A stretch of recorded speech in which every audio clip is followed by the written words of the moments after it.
కర్ణాటకలో ఇంకా సంక్షోభం కొలికి రాలేదు. సీఎం సీటుపై ఇంకా క్లారిటీ రాలేదు. ఇలాంటి పరిస్థితుల్లో కీలక వ్యాఖ్యలు చేశారు డిప్యూటీ సీఎం డీకే శివకుమార్. తనకు సీఎం సిద్దరామయ్యకు మధ్య ఎటువంటి భేదాభిప్రాయాలు లేవన్నారు. పార్టీ రాష్ట్ర అధ్యక్షుడిగా తన పరిధిలేంటో తనకు తెలుసన్నారు. సీఎం గురించి తాను ఎక్కడా మాట్లాడలేదని, అభిప్రాయ భేదాలు లేవని క్లారిటీ ఇచ్చారు. తామంతా కలిసి పనిచేస్తున్నామని, 2028-29 ఎన్నికలే లక్ష్యంగా పనిచేస్తున్నామని అన్నారు డీకే.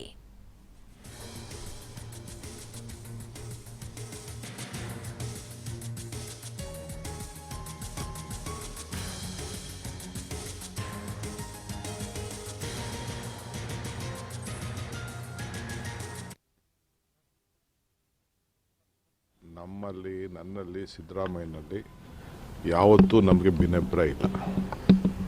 ನಾನಂತೂ ಗುಂಪು ಮಾಡೋಕ್ಕೆ ಯಾವತ್ತೂ ಹೋಗೋದಲ್ಲ. ನಾನು ಇವೆಲ್ಲ ಗಮನಿಸಿರ್ಬೇಕು. ಡೆಲ್ಲಿಗೆ ಹೋಗ್ಬೇಕಾದ್ರೆ ನಾನು ಒಬ್ಬ MLA ನನ್ನ ಜೊತೆ ಕರ್ಕೊಂಡು ಹೋಗ್ತಿರ್ಲಿಲ್ಲ. ಕರ್ಕೊಂಡು ಹೋಗ್ಬೋದಾಗಿತ್ತು, ಅದೇನು ದೊಡ್ಡ ಕೆಲಸ ಅಲ್ಲ. ಜೊತೆಗೆ ನಾನು ಒಂದು 8 ಜನ ಹಾಕ್ಕೊಂಡು 5-6 ಜನ ಹಾಕ್ಕೊಂಡು ಹೋಗ್ಬೋದಾಯಿತು. ಅದರಿಂದ ಏನೂ ಪ್ರಯೋಜನ ಆಗಲ್ಲ. ನಾವು ಒಂದು ಸ್ಥಾನದಲ್ಲಿ ಇರೋರು, ಪಾರ್ಟಿ ಪ್ರೆಸಿಡೆಂಟ್ ಅಂದರೆ I am like A father figure. I may be Young. ಎಲ್ಲರನ್ನೂ ಒಟ್ಟಿಗೆ ತೆಗೆದುಕೊಡ್ಬೇಕು. ನನಗೆ 140 ಜನ ನನಗೆ ಒಂದೇ. ನಾನು ಯಾರನ್ನೂ ಡಿಫ್ರೆನ್ಷಿಯೇಟ್ ಮಾಡೋಕ್ಕೆ ನಾನು ಯಾವತ್ತೂ ಹೋಗ್ತಿಲ್ಲ. ನನಗೂ ಅವ್ರಿಗೂ ಯಾವತ್ತಾದ್ರೂ ಭಿನ್ನ